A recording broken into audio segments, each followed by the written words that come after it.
A young woman collapses just outside the doors of a luxury fashion store in Los Angeles. Security radios for an ambulance. A crowd gathers. Paramedics rush in. She's conscious but shaken. Cameras flash. A woman in the crowd whispers, "Isn't that Michael Jordan's daughter?" No one has answers. But the world is watching. Jasmine Jordan stood on the quiet curb of Melrose Place, staring up at the pristine white facade of Maison Eloise. The boutique's windows shimmered with curated elegance, delicate embroidery, polished glass, restrained opulence. She checked her reflection in the glass. No makeup, her curls pulled into a loose bun, a thrifted gray hoodie over yoga pants, and a pair of worn Stan Smiths. Not a look that screamed money, but it was intentional. She didn't want anyone to recognize her not as Michael Jordan's daughter, not as a brand ambassador, not as the occasional target of tabloids, just Jasmine. She stepped toward the entrance, where a tall man in a tailored black suit stood by the door, his hands clasped in front of him like a gatekeeper. He looked at her, really looked, one glance up and down. His smile didn't break. "Sorry," he said, stepping subtly in front of the door. "Private fitting right now. We're closed." Jasmine blinked, caught off guard. "Oh, I didn't see a sign. I just wanted to browse." "Appointments only," he said, his voice neutral, professional. Two women in stilettos and fitted blazers walked up behind her. He opened the door with a gracious smile. "Welcome back, ladies," he said, bowing slightly. They giggled, brushing past Jasmine, without so much as a glance. Inside, she could see a half-dozen other customers browsing, chatting with stylists, sipping espresso. Jasmine turned back to the doorman. "So it's closed to the public but not to them?" His tone stiffened just enough to make the point clear. "They're returning clients. I'm sorry, but perhaps you'd be more comfortable at some of the stores on Fairfax." Jasmine said nothing. Her stomach dropped with a familiar ache she hadn't felt in years, not since college, when security trailed her through high-end boutiques, assuming she couldn't afford anything. She swallowed it down, forced a half smile. "No worries," she said, already stepping back. "Thanks anyway." As she turned, a saleswoman inside caught her eye. Young, blonde, barely older than Jasmine herself. Their eyes locked. The girl's lips parted like she wanted to say something, but she didn't move. She turned and continued folding scarves. Jasmine walked away slowly, her shoulders tense. She didn't cry. She didn't scream. She just walked past the other storefronts, down toward the cafe where she'd parked, and into her car. She sat there with her hands on the steering wheel, breathing through the tightness in her chest. Her phone buzzed. A group chat. Birthday plans for her dad. A laughing selfie from a cousin. She stared at the screen, then turned it face down. She had come here to do something simple, something kind, and somehow, it still wasn't enough to be seen. It was never just about the store.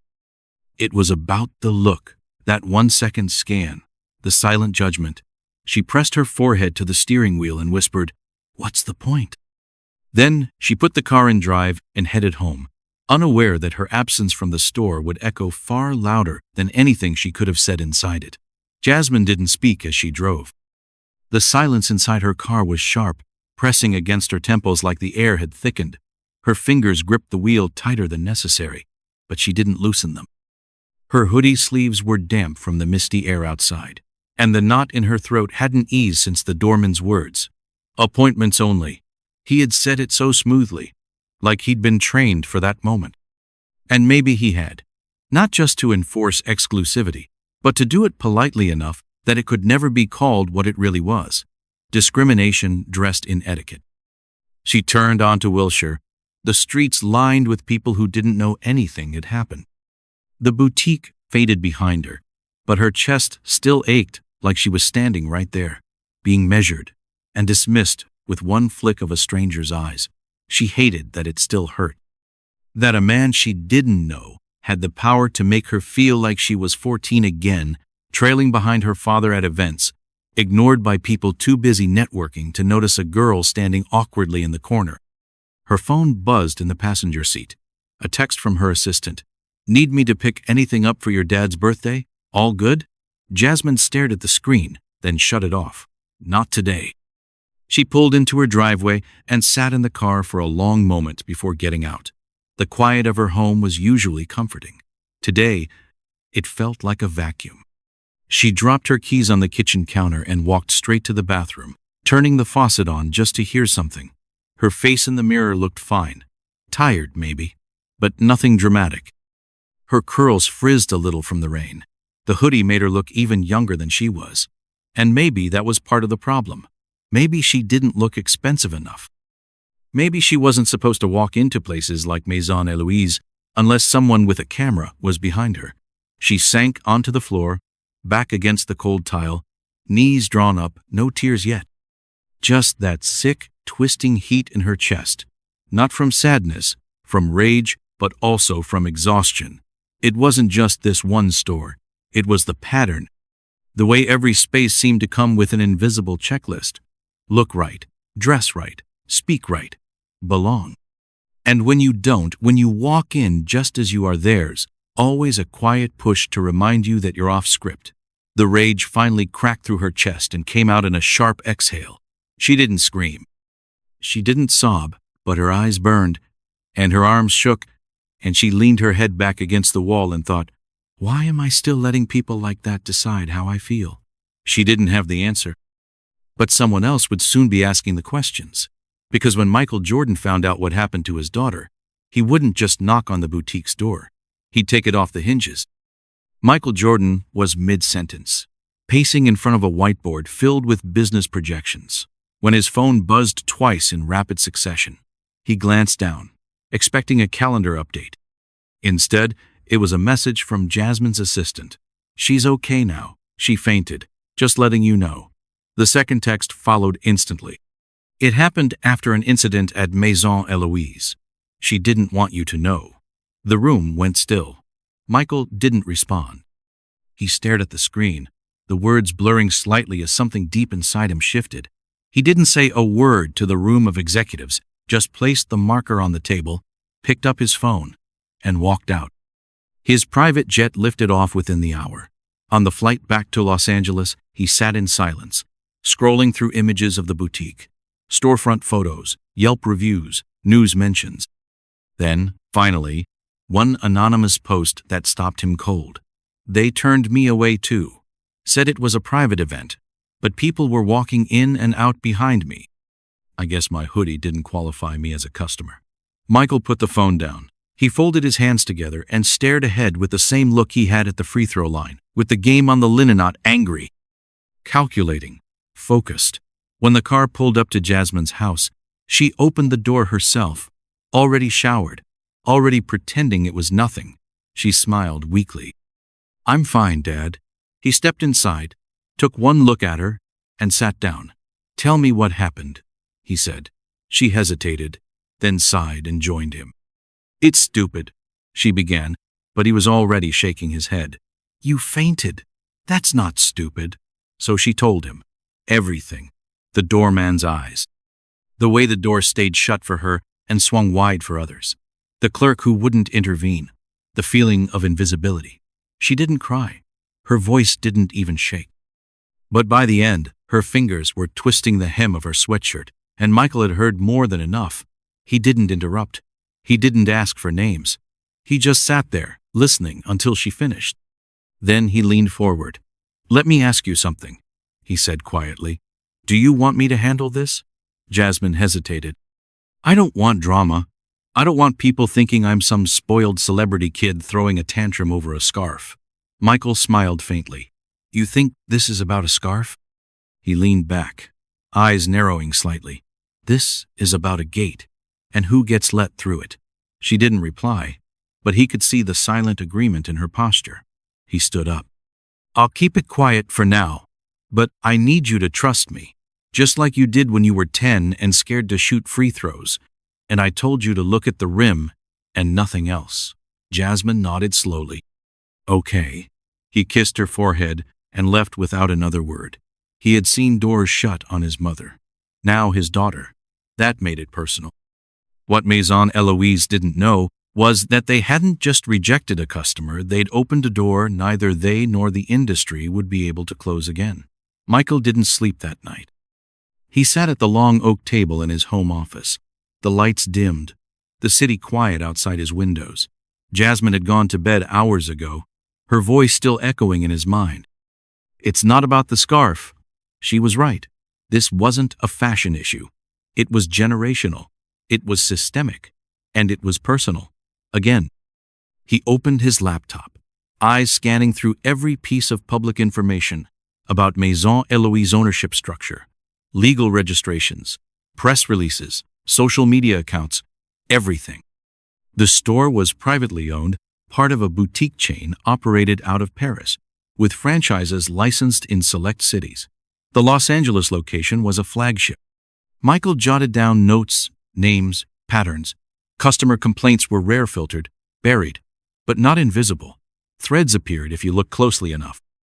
He found quiet stories on forums, in reviews left anonymously, in whispered tweets, stories from people who had walked into Maison Eloise and walked out ashamed. Not because of what they could afford, but because someone behind the counter decided they didn't belong. Michael closed the laptop and rubbed his hands together. His face was calm, but his pulse was building. Slow, steady, unstoppable. The same rhythm that had fueled him every time someone said he wasn't good enough, wasn't smart enough, wasn't polished enough. He picked up his phone and called Theo, his chief of staff. It was nearly 4 a.m, Monsieur. But Theo answered on the second ring. Sir, I need everything you can find on the ownership of Maison Eloise. Start with the Los Angeles location, then expand globally. Who owns the real estate? Who owns the brand? Who owns the silence? Theo didn't ask why. Yes, Mr. Jordan. Michael paused. And Theo, keep this under wraps. Don't use company channels. Personal accounts only. I don't want my name attached to any of this yet. Understood. The call ended, and Michael leaned back in his chair, staring at the ceiling. His mind was already 3 steps ahead. He didn't want an apology. He didn't want store credit. He didn't want a photo op with some PR written caption. What he wanted was change. And the kind that sticks, the kind that outlives the outrageously, happens when you own the system that rejected you. The next morning, before the sun rose, Theo had already sent a folder of preliminary findings to Michael's private inbox. The boutique was leased through a shell company in Luxembourg, but the licensing rights were still controlled by a holding firm in Paris called Blanc Mode. Blanc Mode had 1 CEO, 3 shareholders, and a long track record of courting exclusivity while dodging accountability. Michael read every word, slowly, deliberately. Then he closed the file, picked up his phone, and dialed his legal counsel. I want to make an offer, he said. Not for a meeting, not for a conversation, for everything. The lawyer didn't speak for a moment. Then came the question Michael was already expecting. Is this about Jasmine? Michael stared out the window, his voice low but certain. This is about all the Jasmines who never had a father with the power to fix it. The lawyer didn't ask more questions. He knew that tone. When Michael spoke like that, with calm finality and no room for rebuttal, things moved. By noon, legal teams in Los Angeles and Paris were activated under confidentiality agreements. Shell companies were engaged. A single name would never appear on paper, but behind every motion, every bid, every strategic pause was Michael Jordan's intent. Jasmine didn't know yet. Michael hadn't told her, and he wouldn't, not until it was done. This wasn't a rescue. This was a restructuring of power. For years, he had watched the world applaud the surface of change, while the bones of the system stayed untouched. Stores apologized, issued statements, posted hashtags, and then quietly, behind frosted glass, the next Jasmine walked in and got denied. Not this time. This time the foundation would shift. That night, he sat with Jasmine on the back patio, her knees curled beneath her on a cushioned chair. She seemed better, brighter, but still not quite whole. They sipped tea and watched the wind move through the trees. Remember when I was 15, she said suddenly, and that shoe store employee asked if I was there to return something? Michael nodded slowly. I remember. I didn't say anything then. Just left. But I cried in the car for 20 minutes. I didn't want to embarrass you. Her voice was even, casual. but he could hear the weight behind it. "You've never embarrassed me," he said quietly. "Ever." Jasmine gave a small smile and looked down at her mug. "It's weird. You grow up thinking that if you do everything right, if you speak well, dress well, stay calm, you'll get treated with respect. But then it hits you. They weren't waiting for you to mess up. They were never planning to see you at all." Michael set his mug down. He didn't speak for a while. The wind picked up, shaking the leaves overhead. "When I was 17, he finally said, "I tried to take my mom to a restaurant in downtown Wilmington. We'd saved up. It was supposed to be a celebration. The host looked at us, walked into the back, and never returned. We stood there for 15 minutes before I realized what was happening." Jasmine looked at him, surprised. "I never knew that." "I never told you," he replied, "because I didn't want you to carry that. But you carry it anyway, one way or another." She nodded, understanding now in the silence between them. "So what do we do?" she asked. "You already did it," he said, looking at her. "You walked away. You didn't cause a scene. You didn't grovel. You held your dignity, and you let the world show its face. That's power." Jasmine didn't reply, but something in her shoulders relaxed. Michael stood up and looked toward the skyline. Somewhere beyond the city lights, a deal was moving. Papers were being drawn, and a door that had once been shut was about to be pulled off its hinges slowly, quietly, permanently. 3 days later, the deal closed. Maison Eloise's Los Angeles location, along with its branding rights in North America, now belonged to a new silent entity, one with deep pockets, deeper reach, and no public face.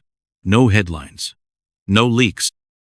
Just signatures, wires, and a shift in ownership so quietly executed even the boutique's regional director hadn't caught wind. Michael watched it all unfold from his Chicago office, arms folded, face unreadable, as Theo finished walking him through the final slide of the acquisition report. "They still don't know," Theo said, closing the laptop. "Their Paris team thinks it's a private equity buyout from Berlin. Legal's airtight. You're invisible in this." Michael nodded. "Keep it that way. For now." He stood, walked to the window. The city moved beneath him, unaware that one man had just taken control of a brand that had tried to shrink his daughter down to nothing. He didn't feel satisfaction. Not yet. Not until the next step. "I want the store shut down for 5 days, he said, his voice low and clear. No explanation, just a sign on the door. Closed for refinement. Nothing else. Let the questions start early. Theo smirked. "You want mystery?" "No," Michael said, turning back to him. "I want tension. The kind you feel in your chest when you realize something's about to change, and you don't know if you're ready for it." That same day, the doorman who had turned Jasmine away, his name was Callum, showed up for his shift and found the doors locked. No prior notice. A sleek black sign on the glass read exactly what Michael had ordered. He knocked, then texted his manager. No reply. Inside, a crew of unfamiliar people in suits and headsets surveyed every inch of the space taping, measuring, photographing details with sterile precision. The chandeliers, the carpets, the scent diffusers, every inch catalogued. Nothing was moved, and yet everything felt like it was being prepared for extraction. The staff whispered among themselves, growing more anxious by the hour. Rumors began to swirl. A celebrity takeover, a new investor, a rebranding. None of them guessed the truth. Back in Chicago, Michael was in the studio, filming a short video. Just him. No background music, no edits. He spoke plainly, looking directly into the camera. "The doors you shut are louder than the ones you open," he said. "And when someone gets told they don't belong, that message ripples. It reaches people you never see." The video would not be released right away. But when it was, it would mark the beginning of what Michael called, in private, the shift. That night, he sent a short message to Jasmine. No context. Just a single sentence. "Make sure you're free Friday night," she replied with a confused thumbs up. But he knew what he was doing. Because the next time she walked through that boutique's door, it wouldn't be to shop. It would be to rewrite the rules. Friday came fast. Jasmine didn't know why she was nervous, but she was. The message from her father had been vague, even for him. She stood in front of the mirror, trying to decide if she should dress up or down. Something about the ambiguity made her overthink. In the end, she wore a soft, black blazer over a plain tee, her hair tied back simply, polished but not flashy, confident but not performative. She didn't want to play the part of someone else tonight. Just herself. A sleek black SUV arrived outside her home at exactly 6:45 p.m. The driver gave her no information, only opened the door with a polite nod. They drove in silence. When the car turned onto Melrose, Jasmine sat up straighter. Her eyes narrowed as they approached the familiar stretch of boutiques. That's when she saw it. Maison Eloise. The boutique was glowing. Not the harsh white light of a corporate opening or paparazzi frenzy, something else. Elegant. Warm. A velvet rope lined the entryway. Soft lights dotted the path like stars leading to something sacred. Outside, guests in every kind of attire gathered, some in designer gowns, others in denim jackets. She spotted nurses, teachers, athletes, even a man with a janitor's badge standing beside a famous actress, like they'd come together. There were no cameras, no red carpet, just anticipation. When the SUV stopped, the driver opened the door and said, "Welcome, Miss Jordan." She stepped out slowly, taking in the surreal sight. Before she could ask a question, the boutique doors opened. Standing inside, at the top of the entry stairs, was Michael. He wore a tailored black suit, but his expression was soft. Like a man waiting for his daughter to come home, Jasmine climbed the steps without speaking. When she reached him, she raised an eyebrow. "What is this?" Michael didn't answer immediately. He simply opened the door wider and gestured for her to look. She stepped inside and froze. The boutique looked the same, and yet entirely transformed. Every inch of its design, every piece of decor, felt intentional, but no longer elitist. At the far wall, the brand's logo had been altered subtly. Beneath Maison Eloise were 3 new words: access, craft, dignity. Jasmine turned slowly, her eyes scanning the space. Stylists stood beside guests with quiet respect. No one hovered. No one judged. The air felt safe, familiar, human. Michael leaned in, his voice low. "This is your place now. I'm just the architect." She turned to him, not understanding. "What are you saying?" He smiled. "I bought it, the whole thing, not to fix what happened, to flip it, from a gatekeeper to a gate opener." Jasmine's breath caught. She tried to speak but didn't know how. He squeezed her hand. "Tonight isn't about me. It's about every girl who walked in and got turned away. You're not the face of a scandal, Jasmine. You're the face of the shift." At that moment, the lights dimmed. A voice over the speaker welcomed guests to Maison Eloise, reimagined. And for the first time in her life, Jasmine didn't feel like she was standing outside the velvet rope. She felt like she'd been holding the scissors the entire time. The room quieted as the spotlight swept gently across the newly unveiled boutique. Guests turned their heads toward the central staircase, where a sleek podium now stood beneath a glimmering chandelier. Jasmine stood beside her father, her hand still in his, feeling the weight of the moment pressing down like water, heavy but cleansing. Michael gave her a subtle nod. This was her moment, not his. She hesitated for half a breath, then stepped forward. The room followed her with respectful silence. No phones, no flashes, just eyes, real ones, curious, awake. She took the microphone, her fingers slightly trembling. 3 weeks ago, she began, her voice low but steady. "I came to this store. I wanted to buy something. Something simple. Something special. I didn't come as Michael Jordan's daughter. I came as me." She paused. The weight in her chest pressed forward, but she let it rise. And the person at the door decided I didn't belong here.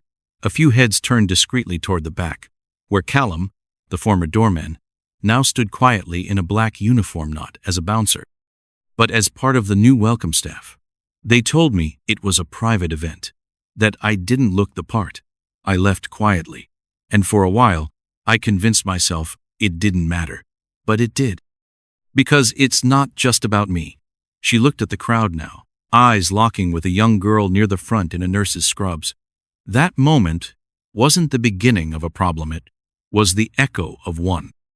One that too many of us have been forced to normalize, being sized up, shut out, talked down to, because of how we look, what we wear, what assumptions people make when they see us. Jasmine's voice grew stronger now, like her own spine had straightened with each word. So tonight isn't just a reopening. It's a rewrite. She stepped aside, and a screen came to life behind her, revealing the mission of Project Eloise, a luxury initiative committed to preserving quality while dismantling exclusion. A third of all profits redirected toward scholarships for first-generation students. Exclusive capsule collections co-designed by emerging artists from underrepresented communities. A new hiring policy, prioritizing empathy and life experience over conventional prestige. And perhaps most symbolically, the Mirror Room, a private space inside the store where guests could leave anonymous notes about times they'd been made to feel invisible in places like this. Their stories would live in the walls, be read, be seen, be honored. Michael watched his daughter step back from the mic. He didn't clap first. He let the silence settle, like a pause before a beat drops. Then the applause came quiet at first, then loud, then full, not performative, not polite. It was real. People stood. Some wiped their eyes. Others just nodded, slowly, like something sacred had been spoken aloud and couldn't be taken back. Jasmine turned to her father and whispered, "What do we do now?" Michael smiled. "Now," he said, "we show them what it means to belong." The applause was still fading when the music began to hum gently through the space. Not loud or flashy, just warm and alive. Like the sound of an old record spinning in a sunlit room. Jasmine stepped down from the platform, her breath catching somewhere between relief and disbelief. Around her, the crowd began to move not toward exits, but deeper into the store, into the new version of a space that had once pushed them out. A woman in her 60s approached Jasmine first, wearing a faded denim jacket over a floral dress. Her eyes were glassy. "I'm a retired school counselor," she said quietly, "and this is the first time I've felt welcome in a store like this. Not tolerated. Welcome." Jasmine smiled and took both her hands. "Then this night is already worth it." Around the room, conversations sparked like candles being lit. A firefighter from East LA stood beside a fashion executive from New York, both admiring the same bespoke handbag. A teenager who had won a scholarship through the initiative tried on her first designer coat, her fingers brushing the lining like it was sacred. The sales staff moved gently among the guests, no pushing, no hovering. Just presence, guidance, eye contact. The new training showed they weren't just selling, they were hosting. Near the entrance, Callum stood perfectly still, watching the flow of people move through the space he used to guard. His uniform was the same, but his purpose had changed. A young girl in scrubs walked up to him, maybe 23, holding a voucher and looking unsure. "Is this the right place for the community pieces?" she asked. Callum nodded, then surprised himself by smiling. "It's the perfect place."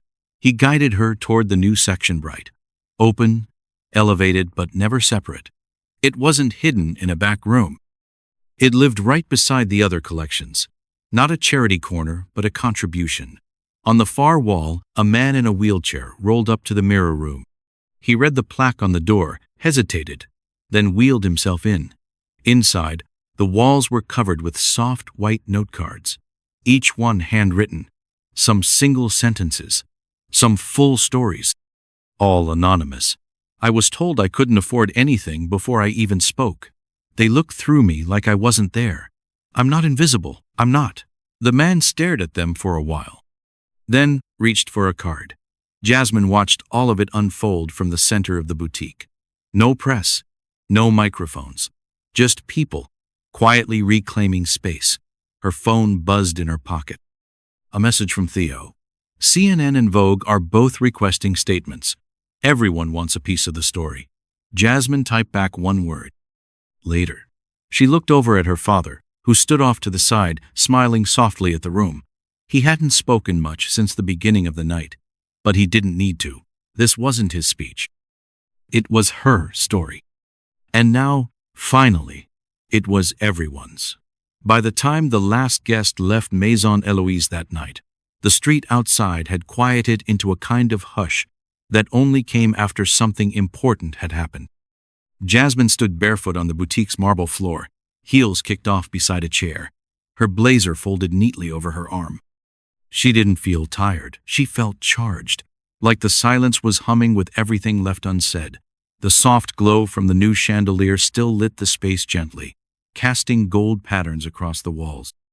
Her father stood near the back, arms crossed, speaking quietly with Theo, who was holding a tablet with sales figures and press notifications already piling in. Jasmine wandered to the mirror room again, walking slowly through the aisle of stories. She hadn't read them all yet. She didn't want to rush them. Each one deserved more than a glance. She reached the center wall and pulled out a card. It read, "I walked into a store with my daughter, and they assumed I was the nanny. She was 3. I was never the same after that." Jasmine closed her eyes and pressed the card to her chest. A breath caught in her throat. She'd thought this project would be about dignity. She hadn't expected it to also be about grief, the kind people carried silently for years, sometimes decades, just because of how they'd been made to feel in places they were told they didn't belong. Behind her, footsteps approached. Michael's voice was low. "You did something real tonight." Jasmine turned to face him. "We did." He shook his head. "I was the hammer. You were the blueprint." She smiled, but there was something cautious behind her expression. "What if this doesn't last?" Michael walked to a bench and sat. "Then we make sure it does. Movements don't die from failure, Jasmine. They die from forgetting." She joined him. "People are already asking for interviews. Vogue, CNN, Forbes. They want to know the story. Let them ask," he said, watching her. "But don't let them take it. You tell it. Your way. Your voice. Or they'll twist it into something clean. Something easy." And this wasn't easy. Jasmine nodded. She knew what he meant.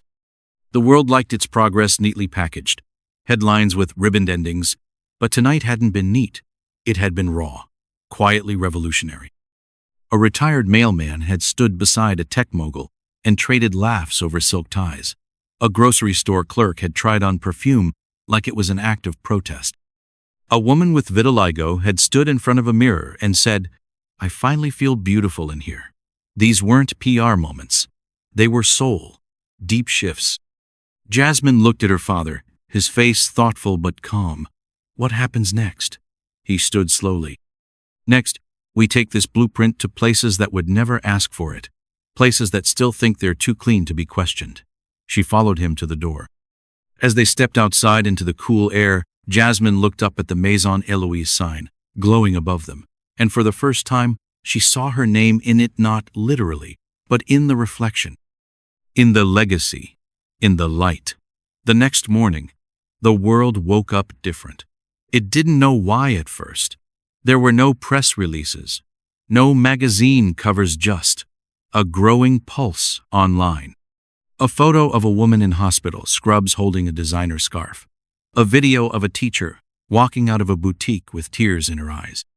A man in a suit standing at the curb holding a small white bag for his wife, saying simply, "They treated me like I mattered." Jasmine sat on her couch, barefoot, legs crossed, a blanket over her knees, and her laptop open in front of her. Her inbox was flooded. Requests from media outlets, invitations from universities, messages from people she didn't know, some short, some long, all saying the same thing. "Thank you for creating a space for us." Her phone buzzed constantly. Vogue, Harper's, The Cut. Good Morning America. They wanted interviews. They wanted exclusives. She let them sit unread for now. She scrolled through comments under the boutique's new Instagram post, just a photo of the boutique's glass doors open wide, captioned, "Everyone belongs here now." Thousands of likes. Tens of thousands of comments. And still rising. Then came the backlash. It always did. A luxury columnist in Europe tweeted, "Jordan's daughter turning a fashion house into a social project is the final blow to exclusivity." Another posted, "This isn't luxury. This is charity." in silk. Jasmine stared at the screen, unmoved. She had expected it. Her phone rang. It was Theo. "We've got some brands panicking," he said. "A few are threatening to pull out. They think the community access program cheapens their image." "Let them," she replied without hesitation. "New designers will take their place. People who understand what we're building." Michael said the same thing, Theo said with a laugh. "Word for word," she smiled. "He raised me." Theo paused. "One more thing. Paris just called. The original Maison Eloise team. They want a meeting." Jasmine looked out the window at the city rising, the light coming in through the clouds like the sky was reconsidering itself. "Tell them I'll meet," she said. "But not in their office. Here, in the new store. I want them to walk through the mirror room before they speak to me." Theo didn't argue. Jasmine closed the laptop and leaned back into the couch. For years, she had been her father's shadow in rooms where her name was only powerful when attached to his.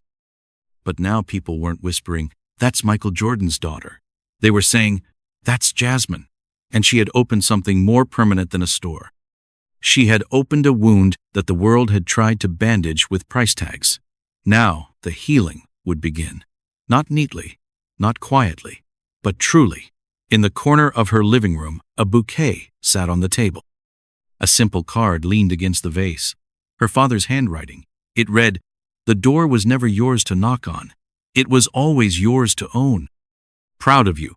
3 days later, Jasmine stood in the center of the boutique, dressed in a cream blazer and wide-leg trousers, no makeup, her hair natural and loose. She looked calm, but every step echoed louder in her chest as the original Maison Eloise delegation filed through the glass doors. 3 men, 1 woman, all dressed impeccably, all wearing expressions that hovered between curiosity and concealed irritation. They didn't expect this, not the changes, not the backlash, and certainly not the headlines. Jasmine didn't greet them at the entrance. She waited inside the mirror room, exactly where she had told Theo to send them first. One by one, they stepped in. The woman was first, scanning the notes along the walls with a practiced eye, until she came to one that made her pause. Jasmine watched her shoulders stiffen. The note read, "I was told to leave the jewelry case because I looked nervous. I was 11. I never forgot it." The youngest of the men stood beside another card. When I asked where the plus-size section was, the clerk pointed to the exit. For a few moments, no one spoke. Then Jasmine stepped into the room fully. Her voice was steady. "This is what you were never tracking in your quarterly reports." The oldest man, the CEO, turned toward her slowly.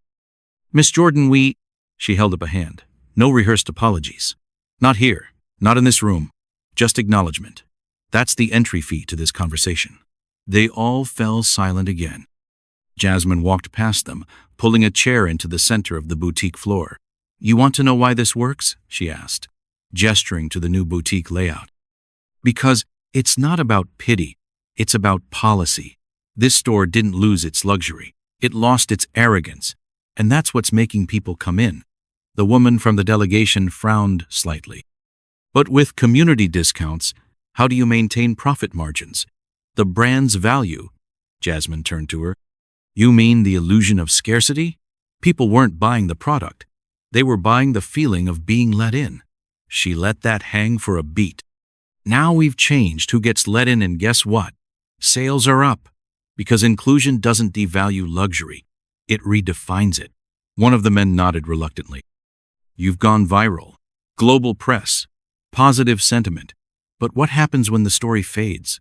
Jasmine didn't flinch. "Then we keep telling it. And we keep living it.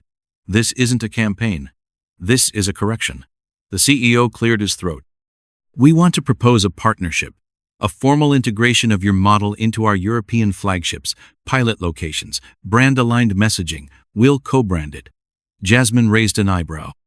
"You're not going to co-brand this. You're going to adopt it. Because this isn't a franchise, Mr. Delacroix. It's a framework. And if you want in, you start by doing the one thing your brand has never done." The room was still. "You listen." They did. For the next hour, they listened. No interruptions, no conditions. Jasmine laid out her terms. And for the first time in the company's 100-year history, Maison Eloise didn't speak. It learned. The meeting ended without a handshake. Jasmine didn't offer one, and they didn't ask. The delegation left quietly, their driver waiting just beyond the velvet rope. No photos, no press. Just the weight of what they had seen, trailing behind them like unfinished sentences. Jasmine stood by the boutique window long after they were gone, her reflection caught between the glass and the street. For a moment she let herself exhale. Not relief, not victory, just air, the kind you earn. Behind her, Theo approached, tablet in hand. "They'll come back," he said. "Sooner than they planned. That's what panic looks like when it's dressed in cashmere." Jasmine smirked, but didn't turn. "They don't want the model. They want the shine." Theo nodded. "Let them chase it. We'll stay ahead of it." She finally turned, taking the tablet. "What's next?" Theo scrolled and tapped. New York called. Bergstrom Atelier wants to pilot your dignity framework in their Fifth Avenue store. Tokyo's on standby. And Dubai wants a full walkthrough of the Eloise rebranding plan. Allhand Harper's Bazaar moved your profile up. They want to run it with the headline, "The Woman Who Rewrote the Rules of Retail." Jasmine rolled her eyes. "God, that sounds like a Netflix documentary." "It does," Theo laughed. "But they're serious. They're calling this the Jasmine effect." She sighed. "I didn't want my name in all this." "That's the irony," he said. "You didn't chase it, so now it's chasing you." She handed the tablet back and walked to the edge of the mirror room. A new card had been added to the wall. She hadn't seen it before. It was simple. Handwritten in block letters. "I walked in, and no one flinched. I bought nothing, and still, I was seen." Her chest tightened. That was the whole thing, wasn't it? Not about what was bought or sold, but what was acknowledged. The humanity, the presence, the right to exist without explanation. She turned to Theo again. "Start putting together a travel list. I want to walk every pilot store myself." "All of them?" "All of them," she said. "If we're going to export this, we're not exporting the logo. We're exporting the spirit." Theo paused, then nodded. "I'll make it happen." That night, the boutique closed late. Jasmine stayed behind, walking through the aisles barefoot again, the same way she had that first night. She paused in front of a mirror, not to fix herself, but to simply look. She saw a woman now.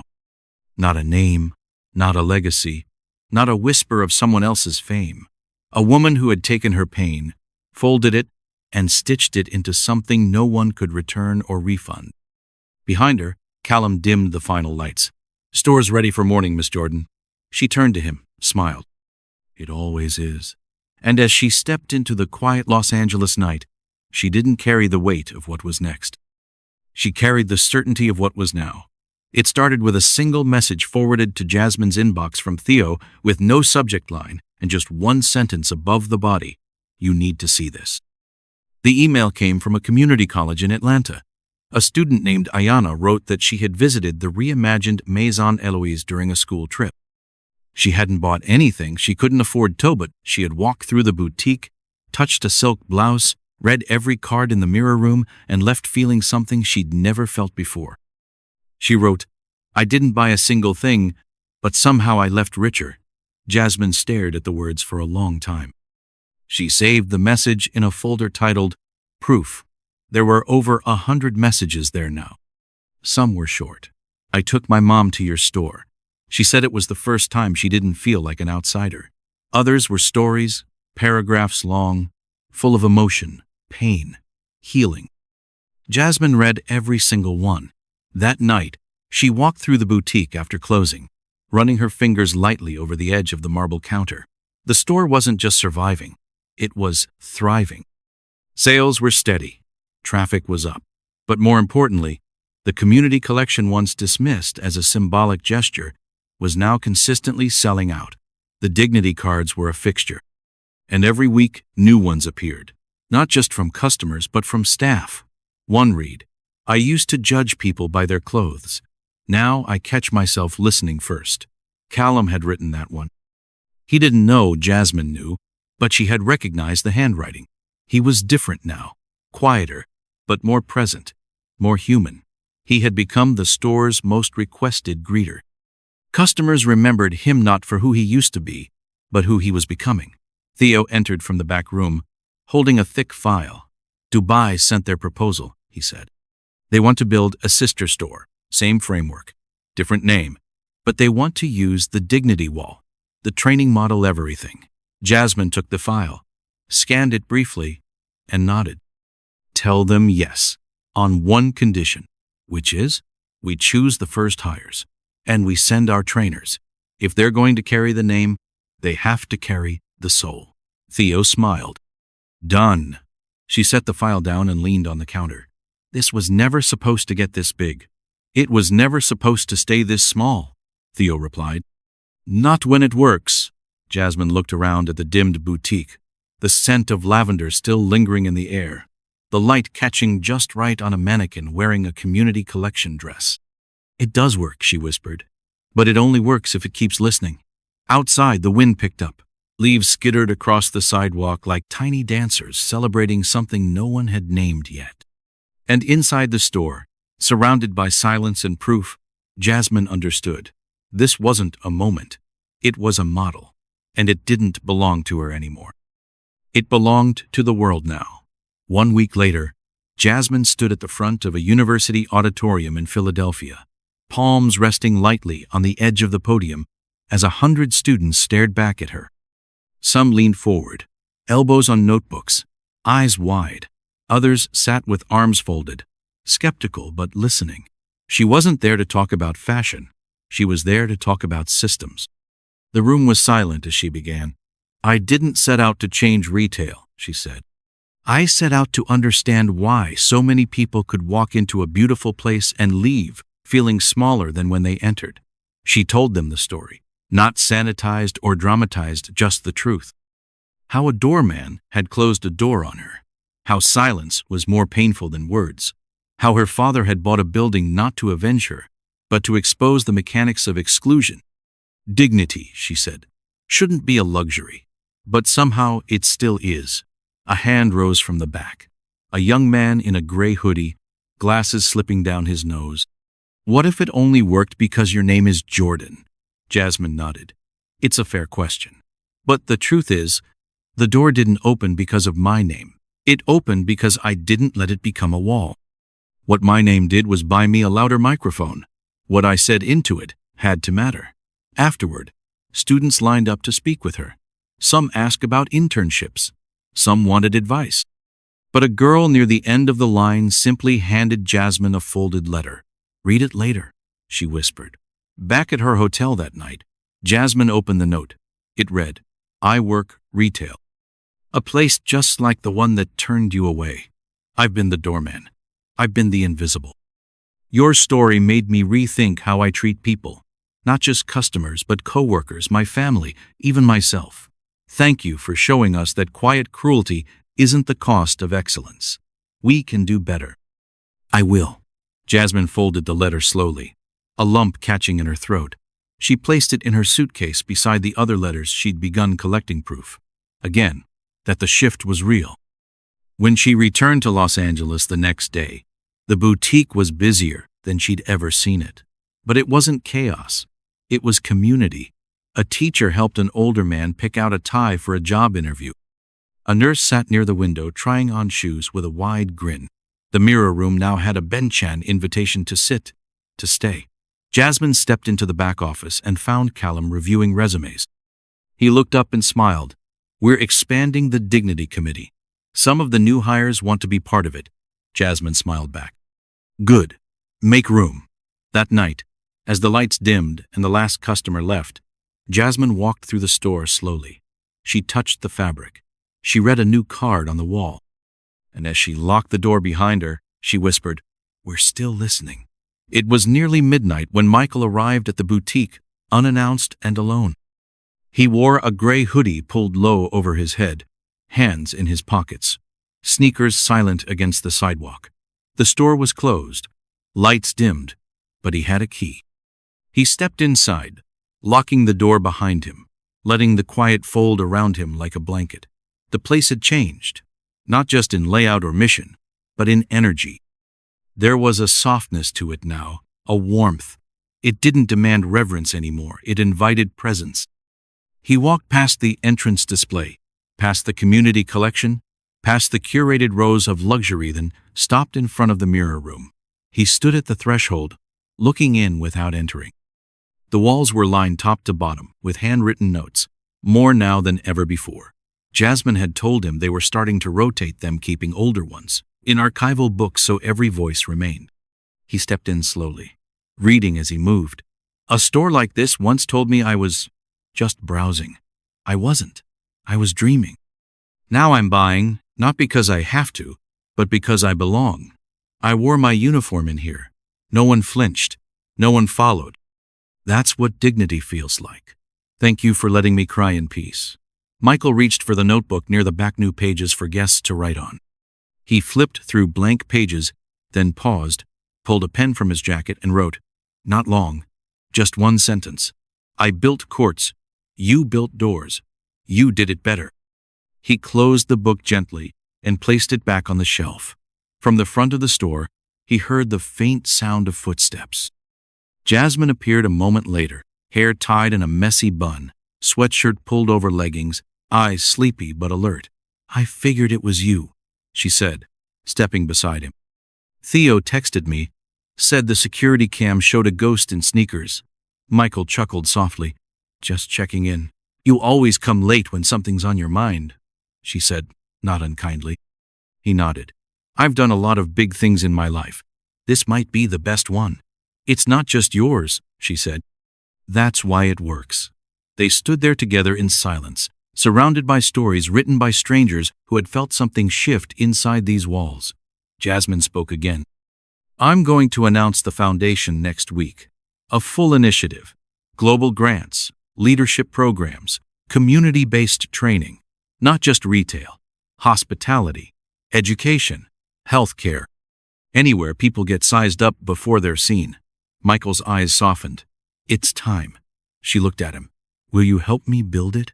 He didn't hesitate. Always. They walked together to the door, flipping off the last light. Outside, the street was quiet. No cameras, no headlines, just two shadows stepping into the night. Jasmine looked back once at the glowing logo above the door, Maison Eloise, and beneath it, what they'd added: craft, care, welcome, not a brand. A promise. The day of the announcement began with rain. Not heavy or stormy, just a soft drizzle that made the sidewalks shimmer and the city feel slower, like it was holding its breath. Inside the boutique, staff moved with practiced grace, preparing the space not for a product launch or a celebrity visit, but something more permanent. Jasmine stood in the center of the mirror room, adjusting the collar of her blazer, breathing deeply. A podium had been placed near the entrance, flanked by two chairs. Press badges hung from necks. Cameras sat on silent tripods, but the energy was reverent, not chaotic. This wasn't a spectacle. It was a declaration. Michael arrived just before noon, dressed in a simple black suit, no tie. He hugged Jasmine with both arms, held her for a second longer than usual. You ready? He asked. She nodded. You? Doesn't matter, he said with a smirk. You're leading this one. As guests filed in, community leaders, designers, business executives, students, and workers from every industry Jasmine had once felt invisible. Theo took the mic and offered a few words. Then he stepped aside. Jasmine walked to the podium. No cards, no teleprompter, just her. We started with a closed door, she said. A moment that could have been forgotten, ignored, brushed off like so many others, but instead, we opened something. And what we found on the other side wasn't just a better way to shop, it was a better way to see each other. She explained the initiative, calm and clear. The Dignity Foundation would begin with $10 million in seed funding.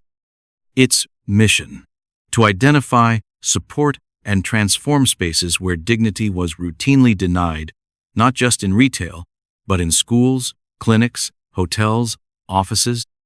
The first grants would go to 3 pilot programs, one in New Orleans training public school staff in community engagement, one in Johannesburg supporting inclusive hospitality design, and one in Chicago funding trauma-informed care in underfunded clinics. Jasmine paused. But this isn't about money. It's about repair. About making sure no one else has to wonder if they're welcome just because of the clothes they wear, or the badge they carry, or the color of their skin. She looked out at the crowd. Some nodded, some wiped their eyes, all of them listening like they knew something sacred was being spoken.